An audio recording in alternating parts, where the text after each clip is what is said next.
లేదు బాబు.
చూసావా నా భర్త ఎప్పుడు ఇప్పుడు నీ ఊరేమి, నీ పేరేమి, నీ ఊరు పుట్టింటివి, ఎంతమంది పుట్టింటివి?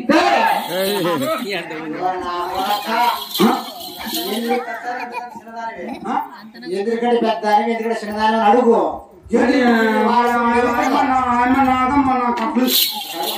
అట్లా నేర్పించింది. ఏమని? ఎందరికంటే పెద్దదాన్ని, ఎందరికంటే భర్త అట్లా కాదుగా, ఎదురు పుట్టినది కాదు నాయన. ఎందుకు పుట్టిందని కూడా కానీ అట్లా అనుకుతా. ఎక్కడ నా బట్ట కాదు పెద్ద బిడ్డ ఎందుకు పుట్టిందా అనుకుతా అనుకుతా తలారి ఇద్దరికన్నా పెద్దదాని నాయన. కాదమ్మా నువ్వు ఏమేం పనులు చేస్తావు? నేనా తలారి? ఒరే ఈ ఊర్లోనే పెద్ద టాప్ నర్స్ నాయన. ఓహో, అంటే 24 hours డ్యూటీ చేస్తావు? అవును బాబు. ఎక్కడ మన హాస్పిటల్? ఈ మోరి కింద నాయన. వచ్చే లారీలు బస్సులు ఆడే ఆపుతుంటారు. ఎలా ఏమన్నా భూసప్పగానే బండి నిలబెట్టి వచ్చేసి టాబ్లెట్ ఇప్పించుకుంటారు నాయన. వచ్చి టాబ్లెట్ ఇప్పించుకొని వచ్చినారా? అవును బాబు. నా పాపం చూడు, నా పాపం చూడు, ఈ పాపం వేసుకో ఊరికి రావాలి. ఏం కాదనుకున్నా పెదనాన్న ఆయన? పెదనాన్ని కాదా ఇప్ప నీకు తల్లి కథ. నీకు నా బట్టకైతే వాయి వరుసలు ఉండవు. ఏమే ఇప్పుడు నువ్వు అంటే 24 hours డ్యూటీ చేస్తావా? అవును బాబు. ఇక్కడ పావుగొండ పట్టణంలో సీఎం సినారెడ్డి భార్య కొన్నమ్మ గారు చాలా నొప్పులతో బాధపడతా ఉంది. అవునా? నువ్వు కాండు చేయాలి పాప. ఒరే సరే గాని తను కాండు చేసే పిలుస్తున్నావు, నేనేమి పరిమాణాలు చేసేందుకు నీకు తెలుసు. ఒరే నువ్వంటే నాకు కూడా ఏదో తెలియని కోరిక, చిన్న ఆశ ఉందిరా.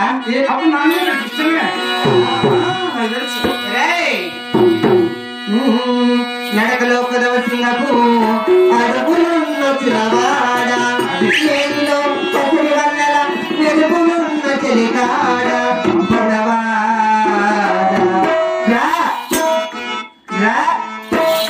రారా కోకిల చేరా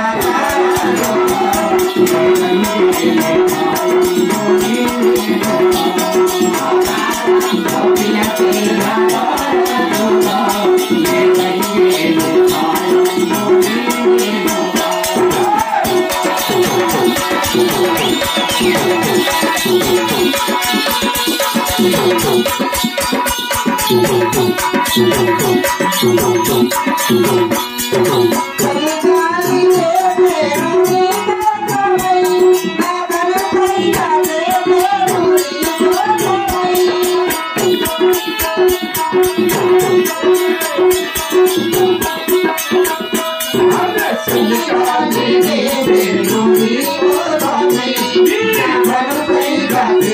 Thank you.